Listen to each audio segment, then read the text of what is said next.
आज आम internal assessment 1 periodic test 2 ज्यामितिर किछि प्रश्न उत्तर करिवा।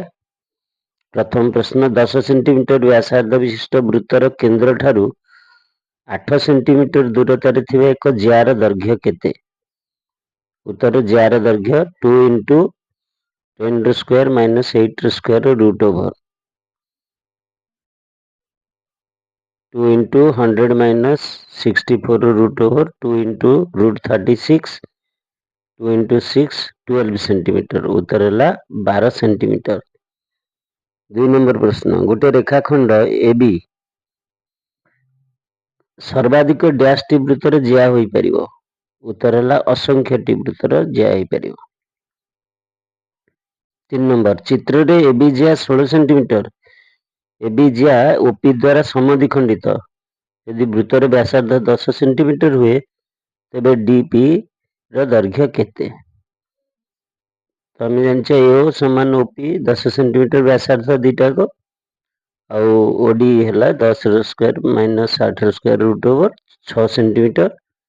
डीपी केमती बाहर ओपी माइनस ओडी 10 पेड़ान 6 4 सेंटीमीटर। उत्तर है 4 सेंटीमीटर। 4 नंबर प्रश्न गोटे वृत्तर डैश टी व्यास रही असंख्य। 5 नंबर चित्र रे ए बी समांतर सीडी ए बी समान सीडी 8 सेंटीमीटर व्यासार्ध 5 सेंटीमीटर ताले ज्या द्वयर मध्यवर्ती दूरता पी क्यू केते? तो ओपी जेतिकी हबो ओ क्यू सेतिकी हबो समांतर जेहेतु तेणु ओपी निर्णय कले ताको 2 गुण कर दबा। तो बीपी है 4 centimetre half A B OP लंब ए बी और ओ क्यू मध्य लंब सी डी ताले ओपी है 5² - 4² रूट ओवर 3 सेंटीमीटर ताले पी क्यू हम 3 × 2 6।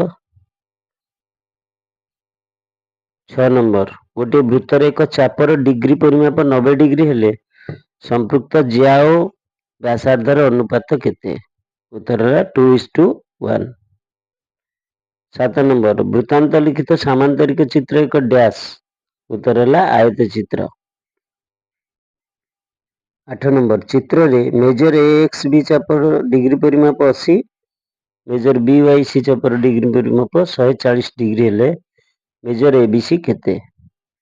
तमें जानचे ए जेड सी चापर डिग्री परिमाप बाहर 360 माइनस अन्य चाप डिग्री परिमापर समष्टि। तो ए जेड सी रो डिग्री परिमाप है 140 डिग्री ताले मेजर ए बी सी हम half measure A Z C half into 140 समान 70 डिग्री। 9 नंबर चित्र रे measure C A O 20 degree measure C B O 25 degree हेले मेजर ए ओ बी रो परिमाण केते? मेजर ए सी बी दीटा को मिसई देले ए सी बी बाहर 45 डिग्री ताले ए सी बी रो 2 गुण ए ओ बी है 2 × 45 90 डिग्री। 10 नंबर प्रश्न अर्धवृत्तर अंतर्लिखित कोण डैश कोण? उत्तर है समकोण। 11 नंबर प्रश्न वृत्तर परिधि और व्यासर अनुपात पाए बोली किए प्रमाण करथिले? Johannes Lambert. उत्तर है जोहान्स लैम्बर्ट। 12 नंबर प्रश्न एक वृत्तर व्यासार्ध 10.5 सेंटीमीटर से वृत्तर 11 सेंटीमीटर परिमित चापर डिग्री परिमाप केते? तो डिग्री परिमाप थीटा = L × 180/πr मूल्य बसेले उत्तर हम 60 डिग्री। 13 नंबर प्रश्न 44 मीटर दीर्घ तार रु 5 सेंटीमीटर व्यासार्ध विशिष्ट केतोटी वृत्त तैयारी करा जाय परिबो? तो वृत्त संख्या है तार दैर्घ्य बाई वृत्तर परिधि तार दैर्घ्य मीटर रे अछि ताकू सेंटीमीटर कले 4400 वृत्तर परिधि 2πr सूत्र मूल्य बसैले उत्तर हम 140 टी। 14 नंबर गोटे घंटार मिनिट कंटा 8 मिनिट रे घंटार केंद्र रे केते डिग्री कोण सृष्टि करिवो? तो जानिचे आमे 360 डिग्री घुरे 60 मिनिट रे ताले 1 मिनिट रे से जीवो 6 डिग्री ताले 8 मिनिट रे जीवो 6 × 8 48 डिग्री 8 मिनिट रे कोण सृष्टि करिवो 48। 15 नंबर गोटे वृत्तर क्षेत्रफल 120 वर्ग सेंटीमीटर। यार एक वृत्तकलार डिग्री परिमाप 120 डिग्री हेले वृत्तकलार क्षेत्रफल केते? तो वृत्तकलार क्षेत्रफल सूत्र theta by 360 into pi r square. वृत्तर क्षेत्रफल आ थीटार मूल्य बसैले उत्तर हम 40 वर्ग सेंटीमीटर। 16 नंबर गोटे वृत्तर क्षेत्रफल x वर्ग एकक। यार अंतर्लिखित समकोणी त्रिभुजर कर्णर दैर्घ्य केते?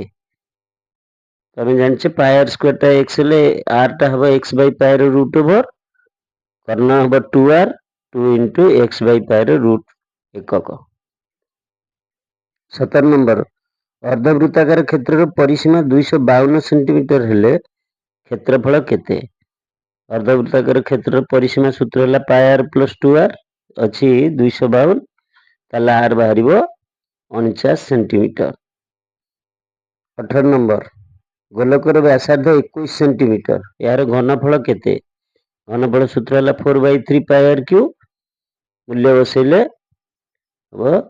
38,808 घन सेंटीमीटर।